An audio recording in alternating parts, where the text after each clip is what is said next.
podcast de marketing do InfoMoney. Marketing do InfoMoney.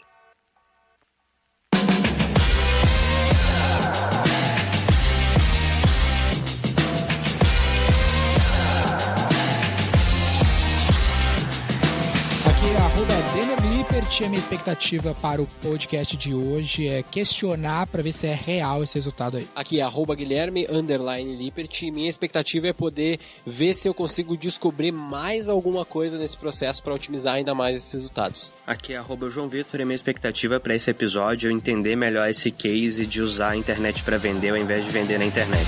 Bravo.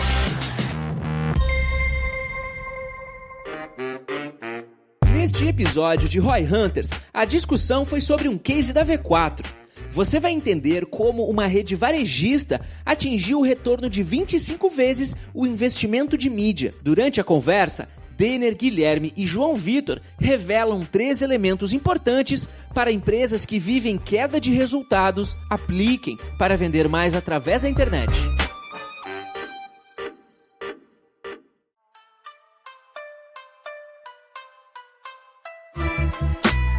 Só pra contar então um pouquinho, principalmente pro João aí que tá cenário mais distante, né, que ele não conhece muito bem o case no detalhe. A gente falou algumas vezes já no Roy Hunters aqui desse projeto, alguns bits, alguns pedacinhos do processo, mas basicamente é uma empresa varejista do Rio Grande do Sul. Eles têm hoje mais ou menos 160 unidades aqui ao longo de todo o Rio Grande do Sul, mais focado na parte metropolitana, aqui também as principais unidades, mas tem basicamente todo ao redor de todo o Rio Grande do Sul. E aí, a missão do projeto, a missão desse processo todo que a gente fez, era conseguir fazer com que eles vendessem mais nos mesmos pontos de venda, sem necessariamente investir mais em tijolos, né? Essa sempre foi a visão, a ideia do processo, e a gente se baseou muito nesse aspecto de vender através da internet, mas não necessariamente vender online. Quando a gente chegou, o cliente tinha essa dor, eu quero vender mais sem ter que necessariamente investir mais em tijolos, mas ele tava apostando no e-commerce. E aí eu questionei ele se ele tinha investido alguma coisa na internet para levar o cliente para loja física, já que o e-commerce estava difícil, porque às vezes o cara não tem aquele fit do produto, do mercado com o canal, sabe? Que era o caso que estava acontecendo ali, não era competitivo no e-commerce. Ele nunca tinha dado lucro no e-commerce, né? Não era competitivo igual o Magazine Luiza consegue ser naquela categoria. Já nas lojas físicas ele tinha crediário, tinha outras variáveis, eu perguntei, quanto que a gente está investindo no digital para levar o cliente pro físico? Ele, nada, e aí a gente começou a implementar um processo de levar o cliente pro PDV. Assim, nesse caso, o que eu acho que é legal é que é meio que... A gente já falou aqui várias vezes, mas no varejo físico, cara... Pra mim, onde você melhor exemplifica aquele conceito, né? De parar de tentar vender na internet e começar a usar a internet pra vender. Não é porque você pode criar um e-commerce e você é um varejo que necessariamente você tem que ter um e-commerce e vender via e-commerce. E o fato de você não vender via e-commerce não significa que você não vai usar a internet pra gerar resultado. Então, assim, essa confusão de que se você tá na internet é pra vender na internet... Eu acho que atrapalha, assim, muito, mas muito mesmo, porque é a conexão que a galera faz. Não, se eu quero vender offline, eu vou fazer mídia offline, se eu quero vender online, eu vou fazer mídia online, se eu faço mídia online, é pra vender online. E não é assim que funciona. Aqui no G4 mesmo, a gente vai fazer mídia offline pra vender online agora. Ter essa diferenciação, o Alfredo foi a primeira pessoa que eu ouvi falando isso, né? Mas o Denner agora tem falado bastante também, pra mim é melhor, esse case ele é muito bom pra galera entender de uma vez por todas. Não é vender na internet, mas sim através da internet. E o maior drama aqui, a maior oportunidade é que esses varejistas físicos, pensa esse cara, 160 lojas, 1.000 vendedores. Tem muito capital subutilizado, sabe? Por exemplo, vendedor em loja física, cara, 70% do tempo do cara ele não tá vendendo. E aí esse era um outro questionamento. Pô, o que esse vendedor tá fazendo quando ele não tá na vez? Né? Quando ele não tá na fila ali pra atender o cliente? Vamos gerar lead pra esse cara, vamos dar trabalho, tem que estar 24 horas vendendo. E aí foi mais um dos pontos que a gente bateu, que a gente tinha uma oportunidade na mesa ali de otimização, sabe? Antes de tentar necessariamente ir pro e-commerce. E aí a intenção, assim, do processo na prática era conseguir, então, fazer essas vendas no ponto de venda, e aí a gente montou, já falando da estratégia propriamente dita, a ideia era o quê? Era fazer, basicamente, o marketing local de cada uma das 160 unidades. Então a gente literalmente começou a estruturar um processo onde a gente fazia um atendimento direto para o gerente. Então essa rede em específico ela não tem franquias, ela tem unidades que são todas próprias, 100% própria. Então o que a gente tem ali de contato de, vamos dizer assim, o head da unidade é o gerente. É o gerente da unidade, os seus vendedores, o time de crediário, etc. Então basicamente a gente atende diariamente o gerente. Então, falando do atendimento propriamente dito, a gente atende também semanalmente o próprio time dos regionais, que eles têm ali 8 regionais, basicamente, que são o grupo de lojas de uma determinada região do Rio Grande do Sul, nesse caso, e a gente também atende quinzenalmente a liderança do projeto lá, que é basicamente o dono, vamos dizer assim, da empresa. Então, tem esses 3 níveis de atendimento, que é basicamente... Eu acho que o resumo da ópera disso aqui, só pra não ficar tão no detalhe que é indiferente, é que a gente é super high touch com a galera da ponta. Esse é o insight. Determinante pro projeto foi estar em contato com a galera da ponta, seja o regional, seja o gerente, seja o vendedor, pra ele estar bem integrado com o que a gente tá fazendo, porque às vezes o marqueteiro, ele tá lá na matriz, distante, e o vendedor tá lá no chão da loja e a parada que ele tá bolando de ação de marketing não conecta com a realidade do PDV, né? E eu acho que tem uma outra coisa aí, cara, que pelo menos a minha experiência, né, quando você tem essa integração entre online e offline, e geralmente quem vem do mundo mais offline, de mercados mais tradicionais, essa galera tem uma resistência grande a fazer muitas das coisas que pra quem já nasceu digital são naturais. E aí se você tá longe, o que essa galera vai ficar? Vai ficar reclamando, vai falar, pô, não tá funcionando, não sei o que, não sei o que, não sei o que. Pra fazer panfleto. Quando você tá perto, você consegue conversar, entender a dor, negociar. Então assim, nem tanto pela estratégia. Cara, você pode conseguir bolar uma estratégia perfeita sem falar com a galera da ponta. Implementar eu acho que é impossível. Não vejo um cenário onde você consegue implementar uma estratégia de conexão, omnichannel, assim, online, offline, sendo conectados, no varejo mais tradicional,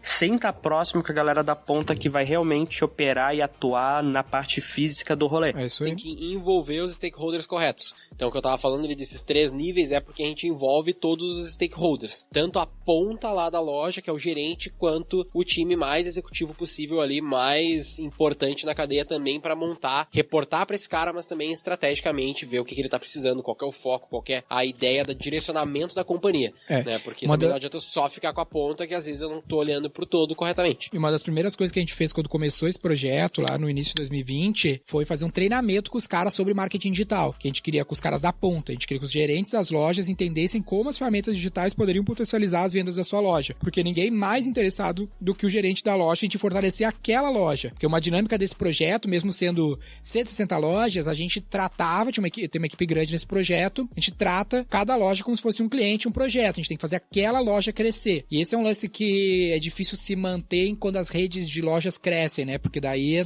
tudo vira número, e a venda é meio média, o cara não vai granular e ver qual é o problema de cada uma das lojas. E no varejo, que tem grande mix de produto, cada loja é uma realidade. Às vezes o cara tem capilaridade, que nem a Aramis, que a gente tem um projeto com a Aramis, que tem capilaridade nacional. Então tem loja de Porto Alegre e loja de Fortaleza. São climas diferentes, estão vendendo mix de produtos, às vezes, muito distintos, estoques diferentes. Então tu tem que fazer um marketing mais adaptado para as locations, né? Mais bottom-up que a gente fala. Isso depois fez toda a diferença no uso dos gerentes e os vendedores na produção do conteúdo também, que é um dos primeiros pontos que fez a diferença nessa campanha aí, né, Gui? É, que no fim das contas o primeiro... Só levantar aqui uma bola, que além de conteúdo, eu vi naquele case do Facebook que saiu falando, né? Aliás, parabéns por ter feito um negócio foda bastante pro Facebook publicar. Mas o que eu achei legal foi, cara, eu não vi os conteúdos, eu vi que o Facebook fala que tem muita produção de conteúdo, mas as peças de criativos que eles usaram pra ilustrar foram as paradas, assim, completamente fora do normal. Foi tipo, cara, foi quase que, assim, não foi exatamente isso, não me leve a mal, mas me lembrou muito mais uma propaganda do Dolinho do que uma propaganda de uma empresa mais, de uma magazine. Exato,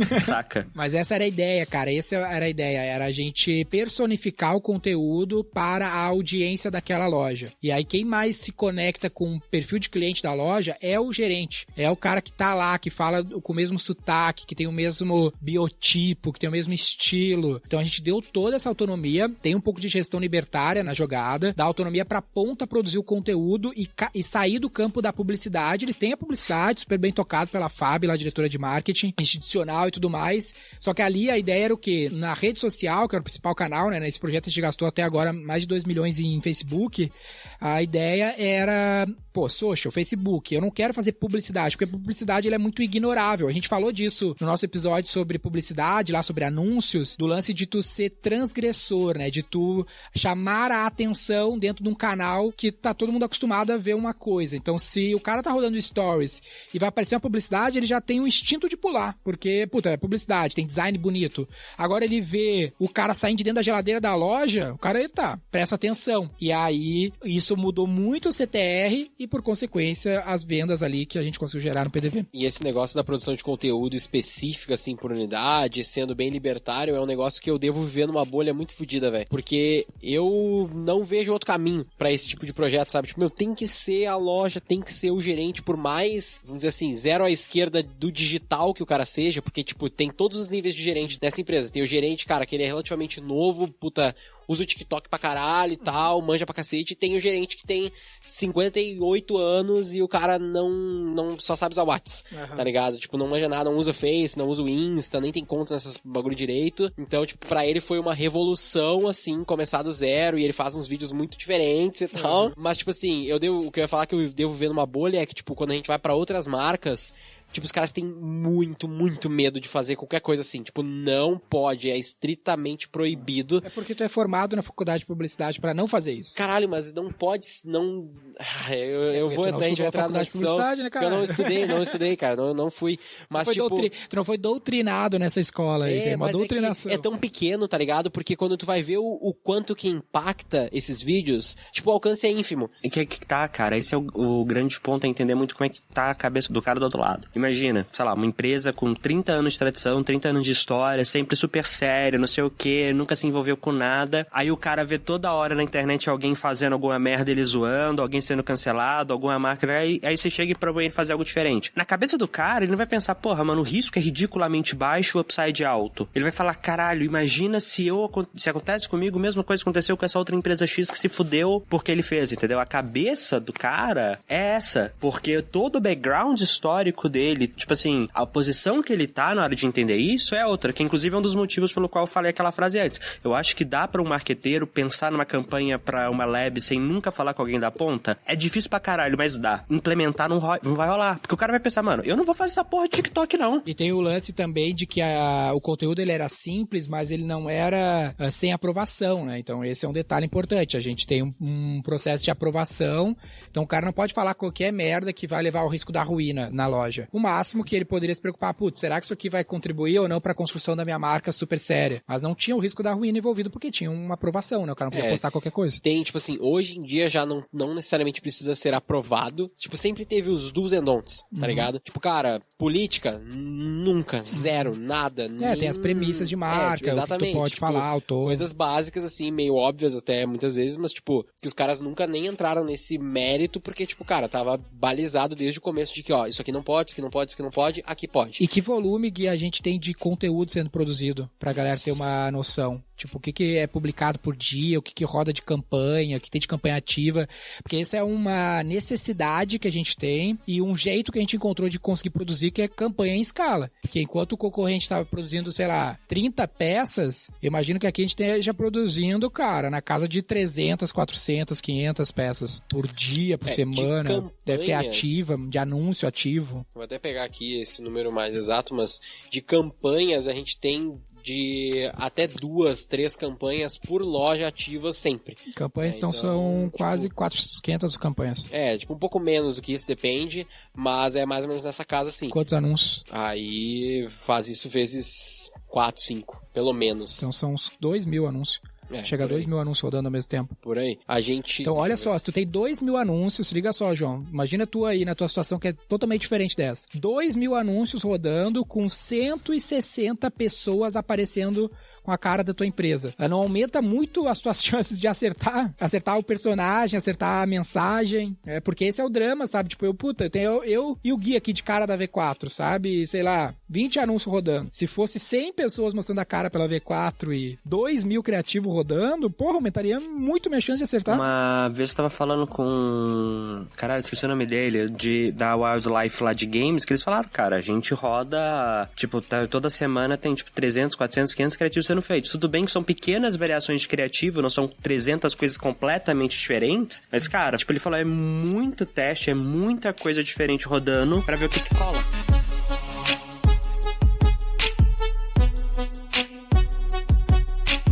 A gente tem um ponto legal, assim, pra galera que tá ouvindo como que funciona essa estrutura de campanhas. A gente tem uma parte das campanhas que ela é feita pelos gerentes Então eles fazem ali as postagens e eles impulsionam. Tipo, basicamente é isso que eles fazem mesmo. Eles fazem ali as postagens, eles têm uma verba e eles colocam esse dinheiro nas postagens do jeito que eles quiserem. Pra ganhar engajamento ao conteúdo. Exatamente. E aí tem uma outra parte da verba que normalmente é a maior. No mínimo é 50-50, mas a gente tá indo pra esse lado mais de focar essa verba pro lado da V4, que a gente foca mais nas campanhas que vão monetizar propriamente dito. É bem a balança da aquisição e monetização, então os gerentes produzem o conteúdo e impulsionam com 50% da verba no máximo. E aí isso aumenta o engajamento com o conteúdo da página. Aí vem uma campanha de monetização, que é operado mais centralizado, para gerar mensagem no WhatsApp pra loja. Exatamente. Do lado da V4, já falei mais ou menos os números, olha só os números do lado do gerente. A média de postagens por dia no mês de abril foi 320 postagens por dia. Na rede. Caralho, mano, você falou 320, olha o gerente, 320 por dia, eu falei, ele não faz a gerência da loja. Seria tipo 3 publicações por loja, 2 publicações por loja. 300 e poucos em nome da marca no Rio Grande do Sul. E eu não consigo fazer 3 no meu perfil. Na média, por unidade, dá 51 postagens. No mês? No mês. Legal.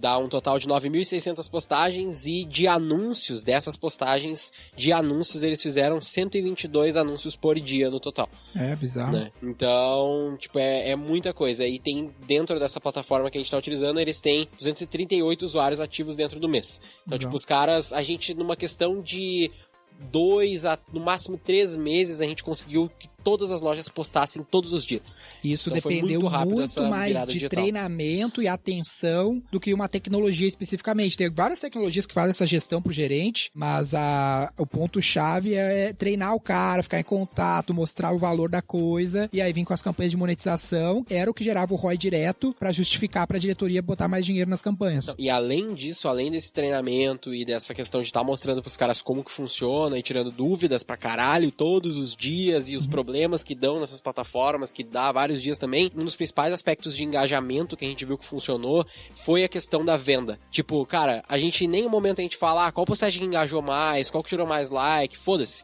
A gente olha pra qual a postagem ou qual a loja, principalmente, que vendeu mais. Então, tipo, 3 vezes por semana, até hoje, todas as semanas, a gente bota o ranking na regional das lojas que venderam mais até aquele momento do mês. Com as campanhas, né? Com as campanhas, exatamente.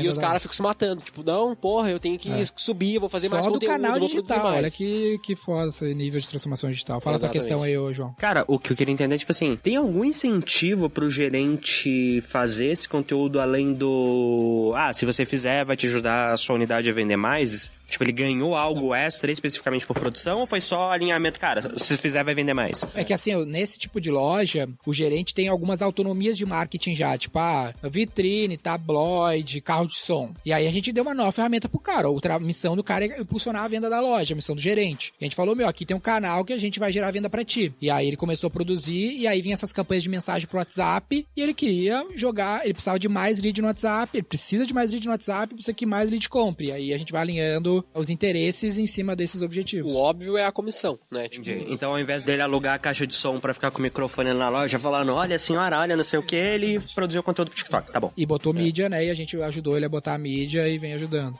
E aí o mecanismo aí das campanhas de monetização, como a gente converte, que é um dos pontos-chave também aqui, né? Exatamente. No fim das contas, tipo, toda essa produção de conteúdo, ela gera muito público, né? Até eu tenho os números aqui também, agora que eu já abri. Só em abril eles geraram 20 milhões de impressões, só dos conteúdos deles, né? 20 milhões de impressões, 2 milhões de visualizações. Fora as campanhas de monetização. Fora as campanhas de visualização, que tem mais o dobro disso.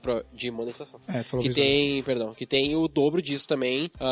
2 milhões e 300 mil engajamentos e tal. Então, tudo isso vira público pra gente, né? E aí a gente veio com as campanhas pra levar o cara pro WhatsApp. Cada loja tem WhatsApp. Cada loja tem WhatsApp. A principal campanha é essa. É campanha de mensagem, objetivo lá do Facebook, o pessoal pergunta, objetivo de mensagem. Como que a gente define o ad? Qual é o ad que a gente vai rodar nessas campanhas? Depende, tipo, tem alguns que a gente vai e olha por loja qual é o anúncio que tem mais engajamento, se tem CTA, aí eu pego esse anúncio e utilizo. Não é genérica pra todas as lojas, é personalizado, cada loja tem uma mensagem. Eu tenho os dois e eu vario. Tipo, algumas lojas eu não tenho bons criativos feitos por eles naquele determinado momento, naquele determinado mês, não, não ficou legal, daí eu rodo o genérico da rede, eu faço criativos também, faço vídeos também. Dependendo do produto que tem na loja. Exato, videozinho, animação, aquelas tipo, a gente faz isso, tem uma pessoa no time só pra isso, pra fazer mais criativos pra cada loja. Top. Então tem esses dois lados dos criativos, porque, beleza, o institucional sozinho, ele não é o melhor, mas o criado só pelo gerente também não. O que é o ideal é eu ter esse mix, né? Ter algumas opções ali pra converter. Assim, aí pensando aqui, vamos lá, Labs, né? 160 unidades, consegue fazer 300 criativos por dia. Então ela tem muita chance de... Ela erra pra caralho, mas tem muita mais chance de acertar e achar algumas coisas que vão bombar pra cacete. Pensa que, cara, eu tenho o meu negócio aqui. Eu tenho a minha lojinha de eletrônico na cidade do interior. O que eu posso pegar desse case da Labs pra replicar se eu tenho uma unidade pequena, numa cidade pequena, e eu queria usar o digital? Tem algum aprendizado ou é pra rede mesmo aí? Não, tem. O primeiro aprendizado é esse lance da autonomia e botar a cara na produção do conteúdo. Foi o lance que te chamou a atenção, que tá no case que o Facebook publicou. A gente vai deixar o link aqui na descrição do podcast. E esse mecanismo de conversão, que é as campanhas de WhatsApp. E, além disso, é a questão da mensuração que a gente fala. Porque... Que é a segunda parte dessa campanha de WhatsApp. Que é a segunda parte da campanha do WhatsApp. Porque Pensa acontece... assim, a gente faz a campanha lá do Facebook Ads, o anúncio aparece pro fulaninho no feed do Instagram do Facebook, ele clica, ele vai pro WhatsApp da respectiva loja. Específica. Ali na loja tem uma organização com os vendedores, né, pra eles atenderem o lead no WhatsApp e levar o cara pro PDV. Tem algumas maneiras de organizar isso na loja, daí vai depender de cada operação, mas na Labs eles têm ali, nas principais que a gente visitou, eles têm um processo que o gerente recebe e depois encaminha pro vendedor específico. A gente já viu algumas lojas que eles têm,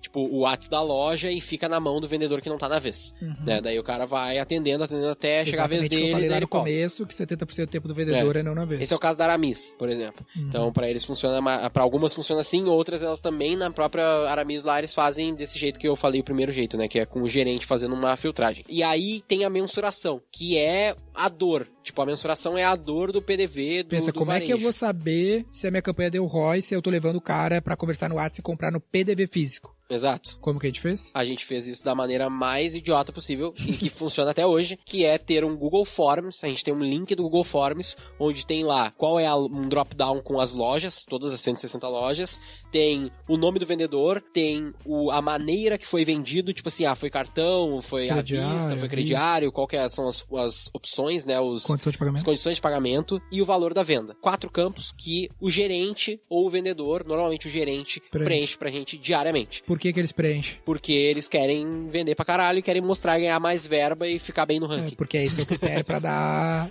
mais premiação e dar mais verba pra ele poder vender mais. Basicamente, vocês gamificaram ali o incentivo pro cara preencher. A gente gamificou, mas a gente simplificou, porque no começo eles não queriam fazer esse meio, porque, não é automático, não sei o que, é muito manual. E a gente falou, eles estavam mudando pra SAP no meio do caminho do projeto. Então não tinha como mudar nada em sistema de PDV naquele momento. A gente falou, antes feito do que perfeito. Isso aqui é o literal exemplo do antes feito que perfeito, porque hoje a gente tem quantos cadastros nesse Google Form? A gente tem uns 26 mil cadastros nesse Google Form nesse período. Mais de 26 mil vezes que o cara entrou nesse Google Form e cadastrou uma venda.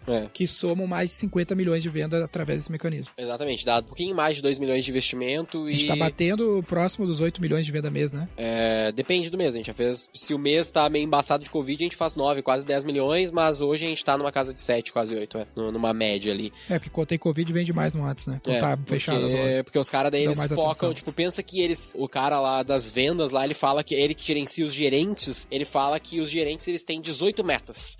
Várias coisas da loja, de vários aspectos, várias metas diferentes. Só que, fechou a loja, fudeu. metade dessas metas aí, sei lá, mais foco é trazer o cliente do WhatsApp. Produzir conteúdo pra caralho. Então, tem esse lado. Mas assim, resumindo os aspectos de aprendizado produção de conteúdo por loja. Se tu só tem uma loja, vai lá e produz o conteúdo, seja tu, seja teu gerente, o que for. Fazer campanha de WhatsApp e mensurar isso, nem que seja através de um Google Forms, pedindo pro gerente preencher. Mas isso é bem louco, porque, na Labs, nesse caso, nesse cliente, sei lá, a gente vai falar depois, mas na Labs a gente conseguiu implementar isso com o gerente, conseguiu convencer a galera, tá cobrando isso todos os dias, altos e baixos sempre, tem momentos do nada que os caras não preenchem. A gente tem que, preenche lá, corre atrás e tal, daí eles vão lá, dá mais um high pico. Touch também, né? Muito high touch, tem que estar cobrando, se a gente não cobra, às vezes dá essas quedas, então é um trabalho meio que infinito nesse aspecto. E tem outras marcas que não funcionou, porque não encaixa na cultura da empresa. Não tem, fluxo é diferente e tal, não funciona. respeito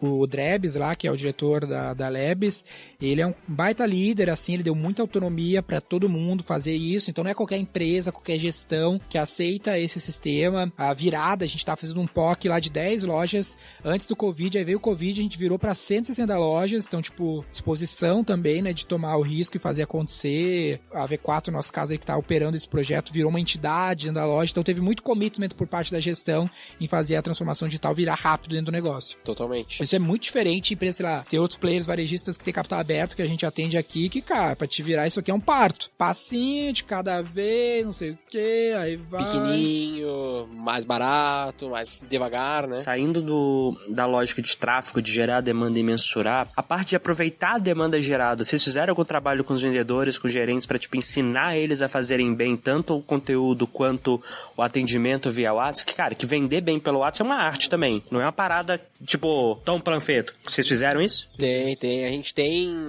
hoje em dia tá um pouco menos frequente isso, mas nos primeiros 6 meses ali, a gente basicamente tinha treinamentos e acompanhamentos no mínimo quinzenais. Sobre esse assunto. Sobre esse assunto. Conversar no Tanto WhatsApp. dependendo do que a gente via que tinha mais necessidade, né? A gente intercalava entre essa parte mais de atendimento, vendas, argumentação, tipo, a gente foi granulando vários treinamentos que eles precisavam mais, né? E também com alguns treinamentos de conteúdo. Tipo assim, a gente não treina no conteúdo só, olha só, do's and don'ts, faça isso, não faça aquilo, deu. Não, a gente foi lá e falou, tem esse app que tu pode usar pra produzir vídeo, que funciona dessa maneira, tá aqui o tutorial, bababá, e acompanha um a um. Daí o treinamento do WhatsApp, como é que funciona o WhatsApp? O WhatsApp Business, tem etiquetas, tu pode fazer assim, tu pode fazer assado.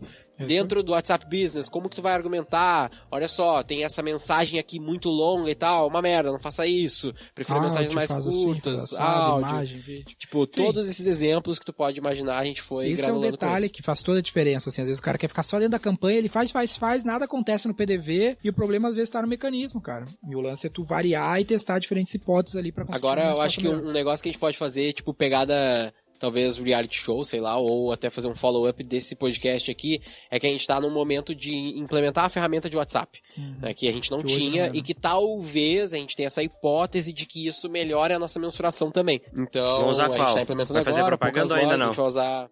Não quero fazer propaganda, eu posso falar qualquer ferramenta, mas não é fazendo propaganda, porque estamos num momento de implementação e teste, que é o Omnichat, que provavelmente, se tu busca qualquer ferramenta, tu encontra o Omnichat por aí, que ele já até testou numa outra rede, os caras não curtiram. Não gostaram muito, não funcionou tão bem, mas eles estão testando na Labs agora e vamos ver se vai rolar. A teoria é boa, de ter um número só e tal, conseguir centralizar atendimentos, ter um app pra isso. A questão é ver se isso vai nos auxiliar na mensuração, porque como a gente vai ter a conexão direta desse contato com o banco de dados, né, a parte bem chata e técnica, eu teoricamente consigo mensurar melhor se esse cara comprou ou não. Então essa é a intenção e no futuro a gente pode fazer um episódio sobre isso também. Eu acho que a grande lição desse case, pessoal, é a combinação de diferentes estratégias, né? Pensa que, tu tem, cara, várias formas de fazer tráfego, várias formas de engajar, várias formas de converter, várias formas de reter, e tu pode criar várias intersecções e infinitas combinações. Não só assim, tráfego pro e-commerce, vende e entrega, sabe? Tipo, tem infinitas formas de fazer. E a gente tá sempre aqui enlouquecendo, experimentando de como fazer novas possibilidades.